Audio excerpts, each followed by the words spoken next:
Hi, I'm Jim Bradley. I'm the author of a blog called Under the Castor Oil Tree. And if you don't understand what that's about, go read the book of Jonah. Jonah sits under a castor oil tree. Um, it's my favorite book of the Bible, but I'm going to read you some things from my blog. Last week, I did a short story, which was longer than I usually take. But this week I'm doing things from my blog, and let me warn you, they are very political. So if you're not a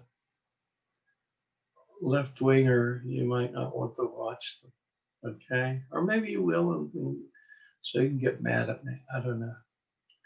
But here we go. The first one is called, Do You Need a Clearer Choice? I've watched much of the two presidential town halls, which were unfortunately at the same time. I watched them online, and you couldn't have a clearer choice. The president was hostile and loud. Joe Biden was serious and soft spoken. The president refused to take responsibility for anything. When Joe was asked what it would mean if he lost, he said, "It might mean I was a terrible candidate." Their interactions with citizens couldn't have been more different. The president bristled if challenged. Joe made calm and reasonable responses if challenged. There's never been a clearer choice in election. Make yours. Lord help us. This is a pro football blog. It was from Sunday, October the 18th. It's called The Bears Won Ugly. The Chicago Bears, my pro team, won ugly yesterday. They are now the most disrespected 5-1 team in the league. Their offense sucked, to put it gently, but the defense was wondrous. After the game, their quarterback was asked, "You played awful, but you still won. What do you say to that?" And he answered, "Would you rather lose beautifully or win ugly?" Well said. They now play some potential playoff teams. The offense needs to step up big time. But I love their uniforms.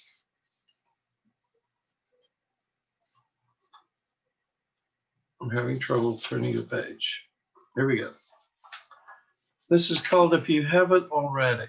It was from Monday, October 19th. If you haven't already, vote. Bern and I voted almost 2 weeks ago, putting our completed ballots in a drop box, town hall in Cheshire. It is the most important election of my lifetime. So do what you should do and vote. I don't care who you vote for. Well, obviously, from this blog, I do. But whoever you vote for, vote. I don't care, because we just have to have everyone vote. Democracy is based on the full participation of all citizens in elections. About a dozen states have either passed laws or put roadblocks in the way to suppress voting. I almost, but not quite, wish I lived in a red state instead of a bright blue Connecticut, so I could vote against the grain. I've only lived in 4 states: West Virginia, Connecticut, and Massachusetts. Currently, West Virginia is a mess. The Connecticut, Virginia, and Massachusetts are at this time blue. So was West Virginia when I voted there. So I guess I'll never experience living in a political minority. I've liked that, but maybe I missed a challenge that would have made me a better person. Who knows? Just this: vote. This is called Too Much Too Fast. It was from Tuesday, October the 26th. Too much too fast. It's hard to keep up with the news. Too much too fast. The president taking on Dr. Fauci in a phone call and in rallies. The president continuing on the unfounded attack against Hunter Biden. Biden continuing drive-in rallies. Such a disparity between the two candidates. Super spreader rallies by the president. COVID moving in a new wave across the nation. Investigations into China and Russia over cyber warfare and interference in our election and society. Incredible early voting by mail and early voting. The Supreme Court appointment moving on when no COVID relief bill is forthcoming. Astonishing resistance about masks, social distancing, and hand washing, when all that would save thousands of lives. Economic woes over the pandemic. The Voice starting on TV, my favorite show. Wondrous election results in New Zealand. Brexit hitting skids. Too much to take in and process. Give me Joe Biden and a return to calm. Joe Biden and a return to calm. Give me that. This next piece is called Lordy, Lordy, Lordy, Lordy. As my grandmother, Lina Monona Jones, used to say, Lordy, Lordy.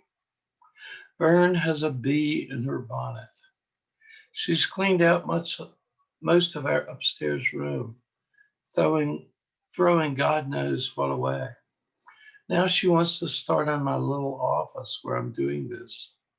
I finally agreed, making sure I had the time to go through stuff first. I already threw away a huge trash bag full of stuff. Today I found photos that were 20 years old and I don't remember taking. Also, tomorrow I'll get rid of 20 years of tax stuff I don't need. Just the last 4 years I'll keep. Lots of books too. Tomorrow, CDs and video discs. I don't need and don't have anything to play them on. Then I get to papers and writing and stuff. Lordy, Lordy, that will be a task. Going through old stuff makes you wash your hands a lot. I have to admit, though I don't want to, that Bern was right to want to do this. I may even get rid of my diplomas and ordination certificates and Phi Beta Kappa certificate, all of which are framed and on either side of me as I type this. Time to let go of the past. That's what Burns keeps saying. Perhaps she's right, but I love disorder, and she wants to make it orderly.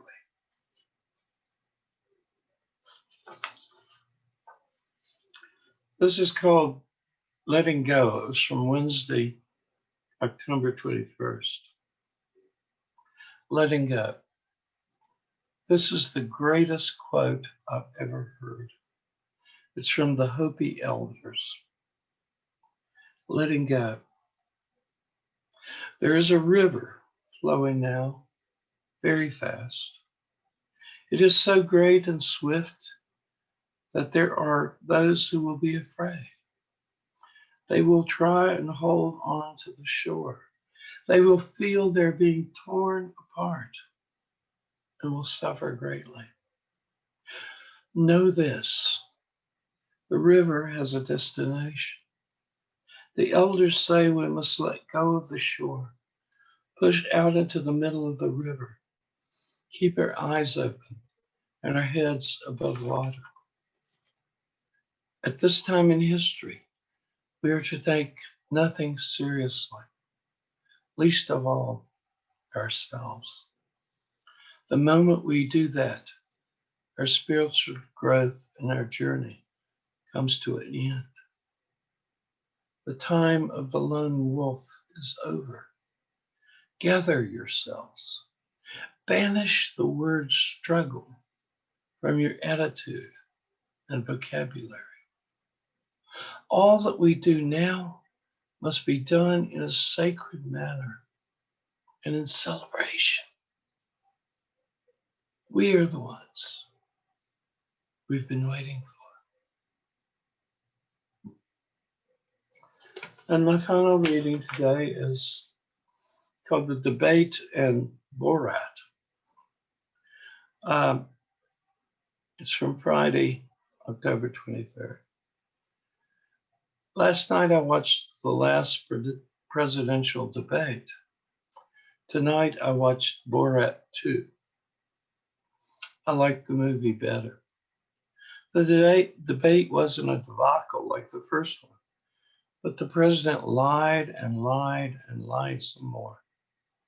The first words out of his mouth was how we turned the corner on the pandemic. Today, over 70 million Americans tested positive. Biden wasn't perfect, but he far outdebated and outsmarted the president. But Borat 2 is amazing. If you're a Biden voter, you have to watch it. It dissects the Republicans and puts America's mayor in an extremely compromised position. Hilarious is the word I would use. I almost didn't watch the debate since I voted a week ago, but I did and saw a calmer president this time who lied just as much.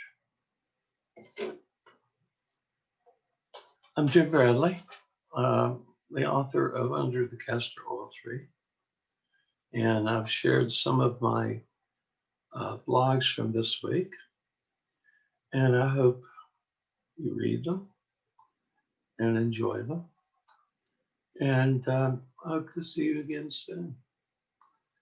So wash your hands, keep social distance, wear a mask in public, and let's make this pandemic truly go away. Thank you and goodbye.